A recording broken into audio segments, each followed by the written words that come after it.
everyone. I'm Barkha Dutt, and you're with The Mojo Story, our independent digital platform that does a deep dive into the issues that really matter and brings you the most important newsmakers from around the globe. On this special broadcast this weekend, if you've been following the Uttarakhand catastrophe, then this book is for you. It's also a book for you for many other reasons. One, that it's just beautiful. The writing, the illustrations, it's an actual multimedia product for the ages. Jungle Nama, Amitav Ghosh's latest, takes him back to his first love, the Sundarbans. But in many ways, it's an allegorical tale for the times. Not just a ecological fable, as it were, or a parable, but also a tale of syncretism and how we may have to fall back on some of our older stories to find instruments to deal not just with the present, but also to find a roadmap for the future.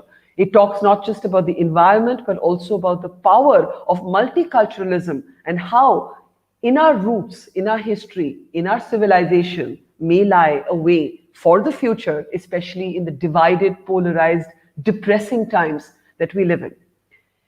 It is my pleasure to welcome on the program from New York this evening, Amitav Ghosh, the author of Jungle Nama, which, as I said, takes a beautiful book in verse with illustrations. There's also going to be an audiobook in collaboration with the Pakistani artist Ali Sethi, truly a multimedia product. So modern in that sense, Amitav, and welcome to the program. But in some ways, like your previous books, in the way that it keeps pulling you back to the Sundarbans, to the mangroves. I first just want to understand, I mean, of course, this horrible catastrophe has taken place in Uttarakhand and, we were just there and we'll talk about that. But what is it about the Sundarbans that pulls you back in again and again in such a deep and guttural way?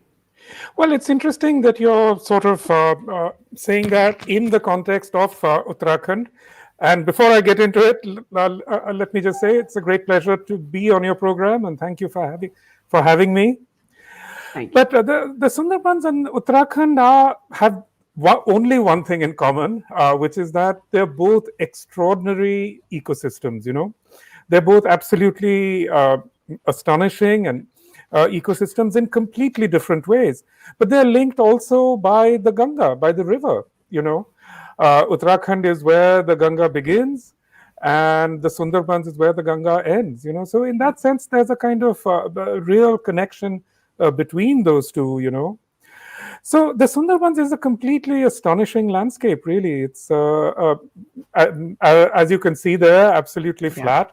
But it's a land of both water and mud. The silt that comes down from the high Himalaya is deposited here. That mud is essential for the mangrove forest.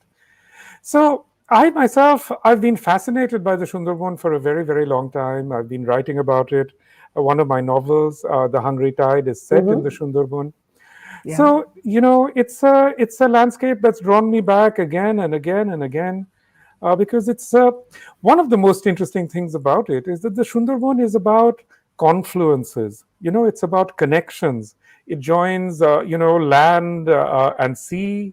It joins, in a sense, a mountain and sea, but it also joins various different cultures. It's a place which is incredibly syncretic. It's all about intermixing, and that intermixing is culture. So in all those ways, I find the whole culture of the place completely fascinating. Yeah, and there are two ways in which I found Jungle Nama to be such a sort of parable for the times, and there's the entire dimension of finding balance, ecological balance, and I'll come to that. But it also, of course, tells the sort of a folk tale or the legend of Born Bibi, and it's quite an extraordinary story for those of us who are not from Bengal, who are not familiar with this area, to read about this woman who's the daughter of a Muslim Fakir. So from Medina to Bengal, that journey, and the fact that that in the divisive age that we live in the divided world that we live in, and dare I say in the polarized India that we live in, this is a story that might be a guiding light for the time. So share a little bit about the legend of Born Bibi, for those who don't know. Well, it's an extraordinary legend, I mean, as you say, the first part, there are two textual versions of the legend. Also written in verse in the late 19th century. Both were written by Muslim authors. And the story really begins in Medina. It begins with Bon Bibi's father, who's a fakir in Medina, and then it's about his wives, and finally Bon Bibi is born. She is abandoned with her brother at the moment of her birth, but then she gains great power, and she's told by the angel Gabriel, Jibril, to come to to come to Bengal to fight Dukhinra, who's a tiger, who's a tiger being who's devouring all the people, in that region. So the Bon Bibi story is really, in a sense, a story about creating a kind of balance between the human and the non-human. So it's a story about keeping an ecosystem in check. And in that way, it's, I think, a very powerful and profound story, because really, and it's one version of a story that exists in multiple forms. I mean, the story of, say, Monasha Devi, the goddess of snakes, is also very similar. It's again a story about finding a balance between the needs of humans and non-humans. And there's a backdrop. There are two contemporary backdrops against which I read this book. One is the communal sort of crisis, the fact that the identities of being Hindu or Muslim have never felt as sharp as they do, certainly to me, in today's India. There's never been this much noise around it. And second is the climate crisis. And in some ways, the story of Jungle Dharma speaks to both of these crises. Yes, absolutely. I do feel that one of the things that's been so much overlooked in recent times, and we should accept that both sides are responsible for this. I mean, in many ways, the story of Bon Bibi is abhorrent to Islamic fundamentalists. And indeed, within Bangladesh, there's been an attempt by many fundamentalists to actually suppress the practice of Bon Bibi worship, all the rituals around Bon Bibi. And it's quite predictable that this will also happen, perhaps, on the Indian side, from Hindu fundamentalists, if you like. Mm-hmm. So both sides are, in a sense, reproached by this story, which is really a story about a sort of common practice shared by people irrespective of religious boundaries. So, and it also speaks to that culture of peers, right? Where shrines have been religion agnostic. They've been more cultural phenomenon of our time. You speak about the Sundarbans, but they're also in Punjab, from where I am. And if you look back at, like, let's say, a Bulle Shah sort of legacy, there are many spaces that you actually couldn't identify whether they were Hindu spaces or Muslim spaces or Sikh spaces. This is absolutely true. This is absolutely true in regions like the Punjab, in Sindh. Sindh again is an area which had a very, very syncretic culture, and similarly in Bengal. I mean, in Bengal, there's an intense kind of syncretism that has existed for generations. I mean, and it exists most of all, if you like, in these stories of folklore. So, for example, there are these stories of Satyanarayan, which are very important, for Hindus, if you like. But there are similar stories about Satyapir, which are very important for Muslims, for Muslim practice. And again, there's nothing to be surprised at by this, because whereas some people might read Bon Bibi as a goddess, others would read her as a female peer, and these magical elements have always existed within Islam, and in fact they're very strong. They exist to this day. I can tell you that in Calcutta, for example, in the area where I live, there is a kind of peer's maqam, and actually, Hindus go there just as much as Muslims. In fact, when Hindus say have trouble, I mean, I can speak of people I know. When they have some sort of domestic problem or something, they'll go to the peer. I mean, it's like closer to Delhi where I am today. It's like Ajmer Sharif, right? It's That's like, right. So this has always been part of our legacy. But when you set out to write this book, Obviously, there was the pull of the Sundarbans, which has influenced you deeply. There is your deep interest in the climate change conversation. But when you picked this sort of multicultural, multi-religious, or transcending religion icon, was that a conscious story to pick up for the times we live in? No, really.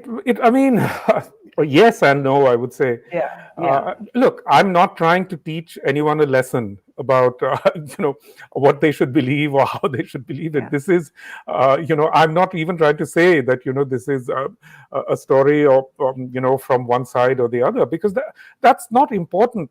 What is really important is that the fundamental moral of the story is that of finding a balance with the world around us, with the environment. And it's there that I think the importance of this story lies, and the fact that across cultures, across the religious divides, people believe in it and practice it, and it dictates significant elements of their lives. Yeah. And I think, as you say, this is, if anything, what was really important to me is that I do feel that for this era of accelerating climate change, it's really important for us to find new ways of being in the world, new ways of thinking about the world, and new kinds of stories.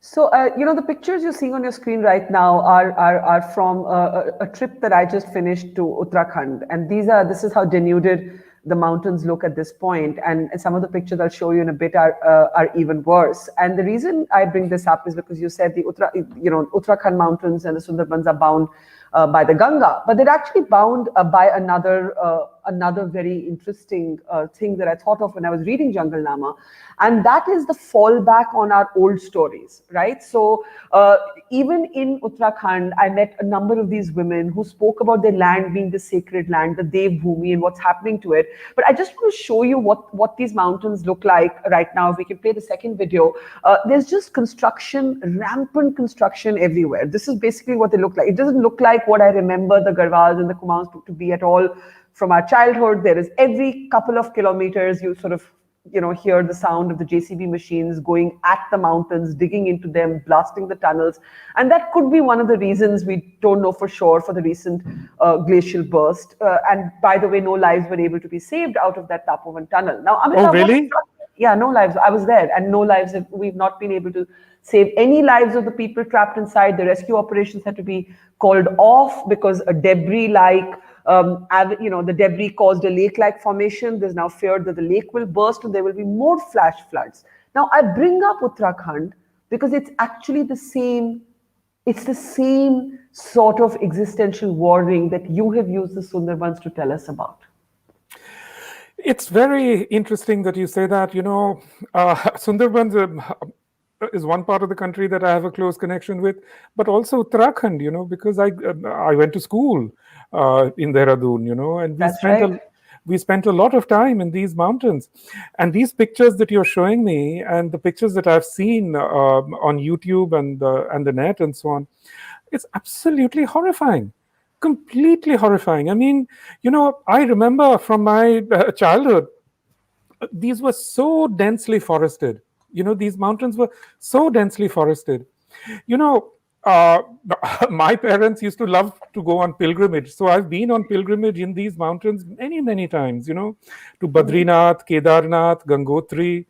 So all these areas are so familiar to me. And in fact, the stories that are attached to these places, names like Rudraprayag are so beautiful just to hear, and one sees such wonderful things. I mean, I remember, going up to Kedarnath, you would see those people who are doing this, the Ashtangasana sort of pilgrimage where they lie down after every step, measure their length, and then get up and lie down again.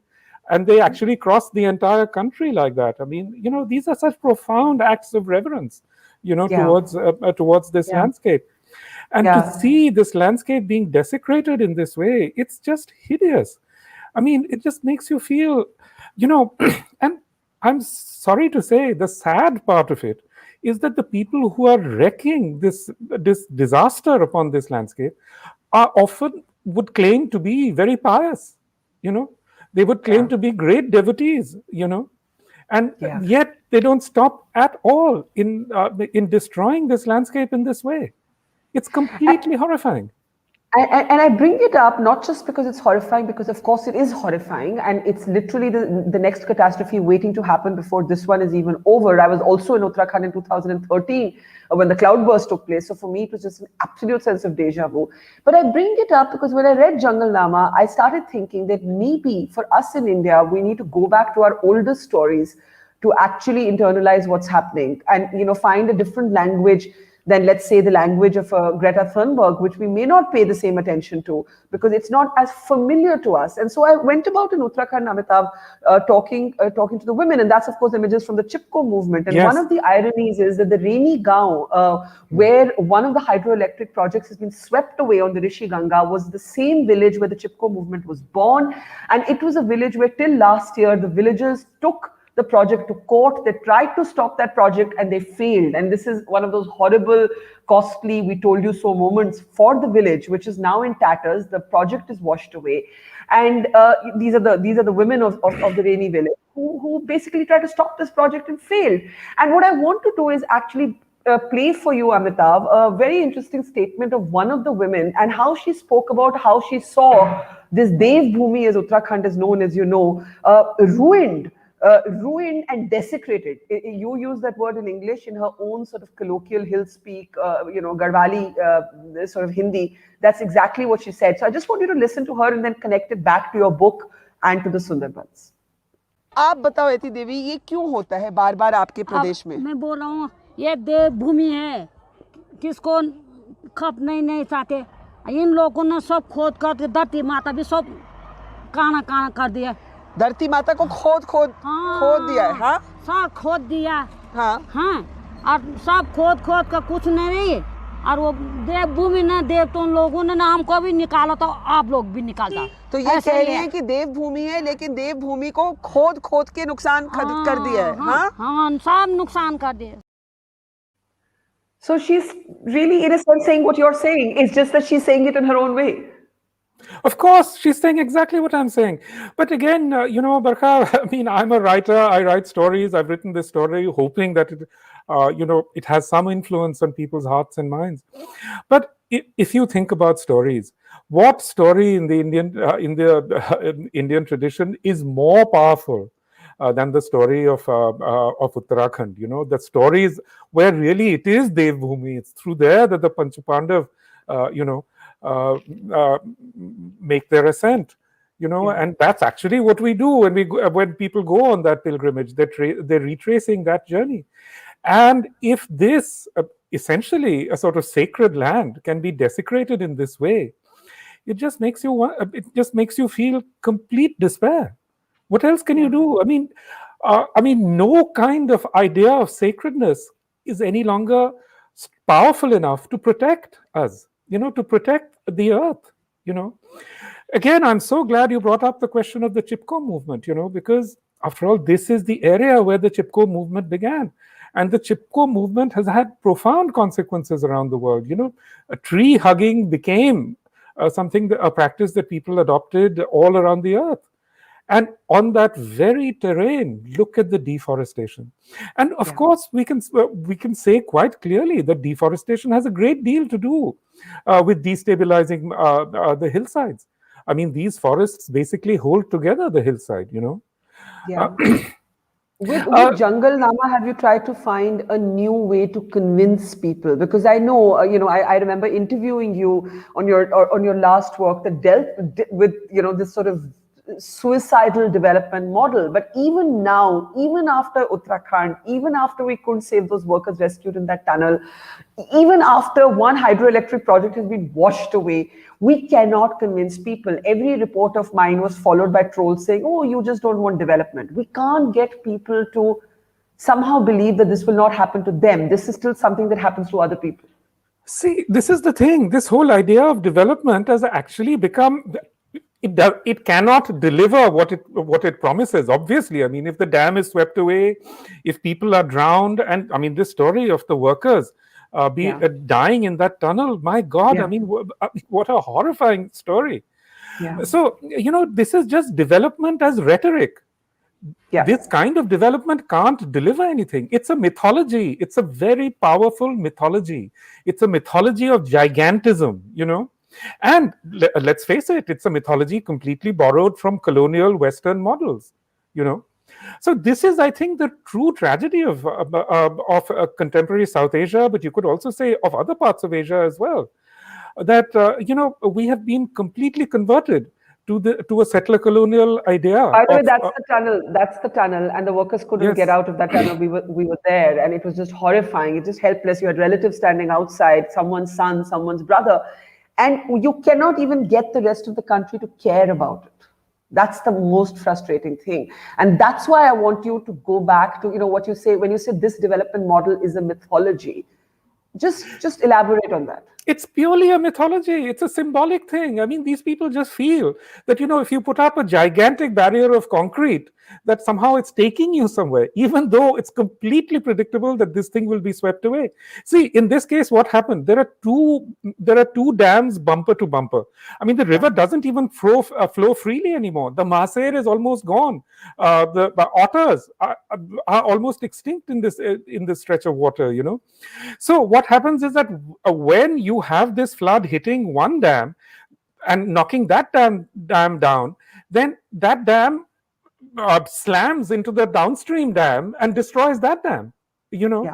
It's like knocking over dominoes. And it's completely predictable. It was predicted. Even Uma Bharti warned against it. They've built these dams in defiance of a Supreme Court order. And think of those villagers, in Rainy Gaon, where the project has been washed away, who went to court, where the Chipko movement was born. I mean, there are multiple ironies here. And if we, and that's the village, and we were just there. But Amitav, why aren't we able to convince people? And is that somewhere why you feel that the story of Jungle Nama, the story of Born Bibi, the story of our own folklores, maybe where we may find a guiding light for the future? Because when people like you and me talk, when other ecologists, I'm not an ecologist, I'm a journalist covering the story, but when you talk, when other ecologists talk, we can't convince people. We're called lefties, we're called worse, because lefty in this context for the people saying it is an insult. Is that one of the reasons, apart from being a writer, I know how strongly you feel about climate change, is that one of the reasons that you've gone back to storytelling as an instrument of change? And this very simple, accessible, almost deceptively simply told story. Well, I wouldn't describe myself as an ecologist. Of course, in many ways, you are an ecologist. Your sister's an ecologist. My sister is, not me. My sister certainly is one, yes. Yes. Certainly looking at the disaster that's unfolding around the world today, you can't help but feel that the whole language of ecology is inadequate. What you said about Greta Thunberg is quite right. I mean, I think Greta, I have the greatest admiration for her. I think she's wonderful. But she's so committed to a sort of, how shall I say, to the language of science, to the language of technocracy, that it's kind of hard to see how you can communicate these issues to people, to ordinary people often. In fact, in that way, I would say Pope Francis or the Dalai Lama actually are much better able to reach ordinary people. But again, let's go back to, these women that you interviewed. These women said this would happen. They predicted it. Yeah. So obviously, they know a lot more than engineers do. Yeah. They know a lot more than those engineers who built these dams do. And yet, the engineers have such access to power and to capital that they get to impose their vision upon the world, Yeah. Yeah. Even though there is no empirical justification for thinking that they know any more about the world than anybody else. They do not. These ordinary women clearly have a much better sense of how to cope with their environment than these learned engineers going from IITs or MIT or whatever. In that sense, I think engineering is itself a sort of recipe for disaster. Almost, if you look at the whole landscape of climate change, so much of it has been brought about by these sort of gigantic feats of engineering. And that's also true in the United States. What we see today is that climate change really is the landscape itself rising up in rebellion against these attempts to control it. So, for And example, by the way, sorry to jump in there, but it was also the year of the pandemic, and everybody was yeah, posting these facile photographs of the blue skies over Delhi suddenly, not realizing what the message there really was. That when this lockdown took place, suddenly your air cleaned up. Suddenly, you could hear the birds chirping, and you had India's elite sort of posting all of this while baking their banana bread and their sourdough, but not actually realizing what the takeaway of these blue skies was. Even the pandemic absolutely. hasn't been able to make us internalize this. Yes, and that's really why, my 2016 book was called The Great Derangement. We are in the grip of this derangement, and I tell you, Barkha, it's completely predictable that in a few months, after the debris has cleared somewhat, they'll start building these dams again. Why? So it just makes you think, you know, they're defying Supreme Court orders, they're defying the resistance of the people there. So, what is the power behind it? What is the force behind it? Obviously, someone's making a lot of money out of it. That's at the end of the day what is pushing this forward. I mean, one of those dams is actually being built by a public sector company, apparently. And there again, in defiance of Supreme Court orders, their environmental impact reports are very dodgy. And in any case, you will have seen it after the 2013 disaster. The Supreme Court commissioned a report, an environmental assessment report, and the committee was chaired by Ravi Chopra, who's a very highly respected scholar. Yeah. And he says in that report quite clearly, I mean, they say repeatedly that, there is no justification for building these. They're going to collapse. And also, the Uttarakhand High Court recognized the Ganga to be a living entity, though that was That's right. that was the language that the court actually used for the Ganga. And so all of those who worship at the altar of Ganga actually do not treat her as sacred at all. And that's actually what's the really galling thing. You see all these constructions right on the water in defiance of every ecological norm. But talk a little bit about the fact that one of the other big fault lines in India today is the farmers' protest, right? And there actually you had some amount of criticism of climate change activists like Greta Thunberg, because some people made the argument that the crops, in these states are very water intensive, that there is a diversification needed.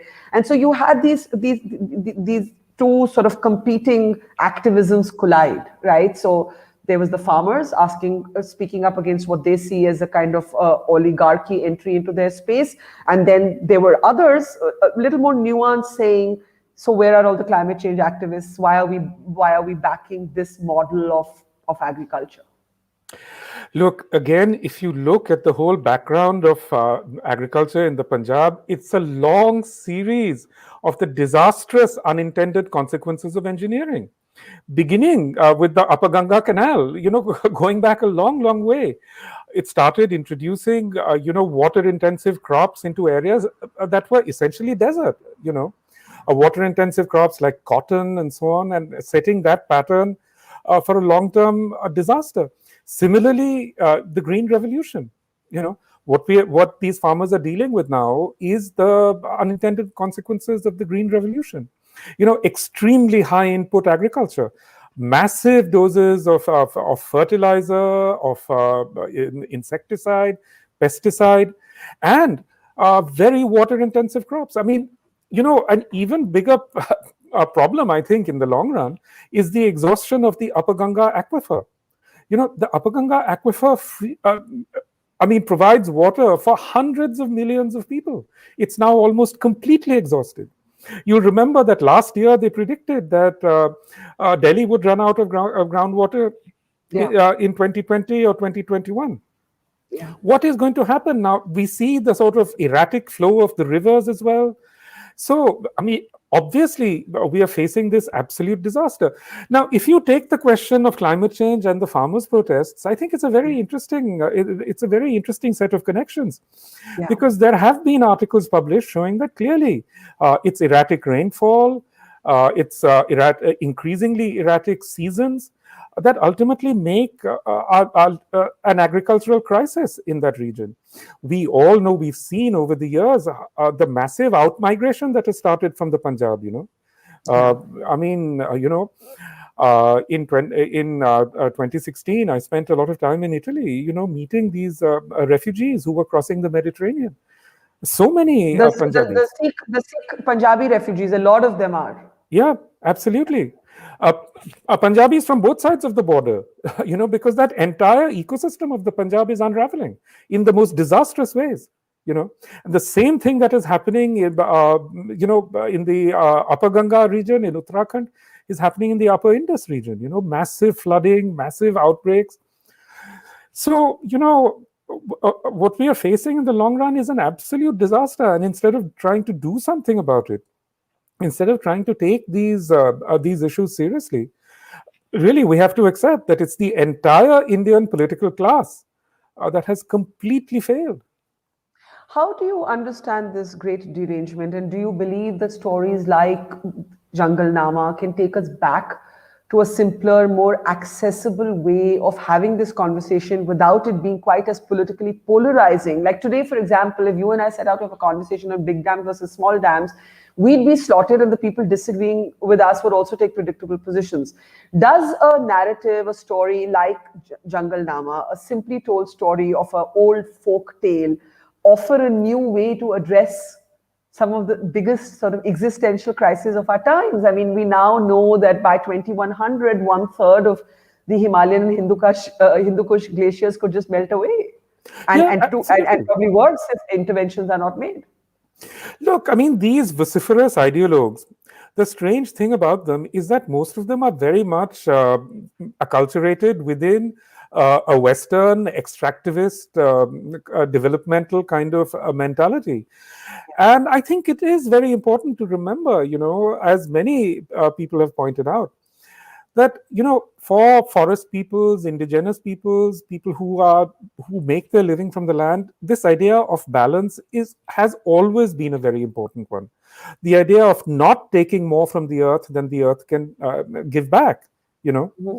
Actually, we had someone who said exactly that to us. If you hold on a second, it's just because you've been talking with the wisdom of local people, of indigenous people. And I asked one of the people I met in Rudraprayag, in fact, what he thought of all this construction. And just what you said is pretty much what he said in his own way. ये बताइए कि बीच का रास्ता क्या है कि भाई पहाड़ी इलाके में जैसे आपने कहा सड़क भी होनी चाहिए, डेवलपमेंट भी होनी चाहिए, लेकिन कोई अलग किस्म की डेवलपमेंट हो जिससे इस तरह का नुकसान ना पहुंचे. डेवलपमेंट जो हो केवल डैमेज न होने पाए, कोई भी चीज मनुष्य की कोई भी चीज डैमेज न होने पाए, और हमें धरती के हिसाब से चलना है, न कि धरती हमारे हिसाब से चली. हमें धरती के हिसाब से चलना है, ना कि धरती हमारे हिसाब से चले. We have to play by the rules of the earth, not try and adapt our rules. So I just wanted to play that out for you. Yeah, that's absolutely right. And unfortunately, I mean, English has become the language of development, and in English, such stories are very hard to find. If you think back on our childhood and the English stories that we read, they're always about adventure, and the adventure usually involves, taking something from a forest or something like that, or they're stories of, being ambitious or doing more, just do it. There are no limits. Nothing is impossible. These are the morals of those stories. Yeah. Think how different it is to think about the earth setting the rules, to think about the earth as a living entity. So unless these realities are actually captured in our stories, and I think it's a terrible failing of modern culture and especially modern literature, contemporary literature, that these realities are not reflected in the stories we tell. So yes, in all those senses, I did feel that this was very important for me to write. That Jungle Nama, at least it's a story that's out there. It's a story that people can present to their children. Maybe it's too late for them to forge a new way. But this book is, I think something that many people who are not interested in these issues would still want to buy, simply because it's such a beautiful object, with this unbelievable, this magnificent artwork, by Salman, who is now actually one of the most successful artists in the world. This is the closest that most of us will ever come to holding a Salman Toor artwork. In our hands. in our hands. Yeah. I just want to ask you in the end, why did you feel it was so important for this book to have sort of multiple sensory experiences? So Salman's artwork, but also now Ali Sethi's sort of art and voice is going to lend itself to this. And to that extent, it is a book rooted in civilizational history, but a product that is for the modern multimedia age. And I was kind of struck by that. Well, it was multimedia long before there was multimedia. You know, the Bombibi story is told orally, it's chanted, it's performed by jatra companies. There are many, even there are some film versions of it, TV versions of it. So this story already exists in multimedia iterations. And I think it's very important that we go back to reading collectively. You know, that was one of the reasons why I wanted it to be in verse, so that it could be read aloud, so that people could read it together. And, you know, the music that Ali is doing for it will make it even more collective. People will listen to it together, you know. It sounds fantastic. I love the book, Amitav. We have Thank to you close so it there, much. but I think it's such a timely book for so many reasons that we've already spoken about. If you haven't picked up your copy, please do. Even if you don't agree with us on climate change and development, like Amitav said, it is a beautiful book. It's a piece of art in itself, and it's really a collector's item. Amitav, pleasure having you on the program, and we'll be in touch. And congratulations once again on a beautiful book. Thank you so much, Barkha. Thank you. Thank you. Thank you so much. Thanks. It's great to see you here. Thank you for watching our work. If you haven't subscribed yet, don't forget to click the bell icon and subscribe to Mojo Story and support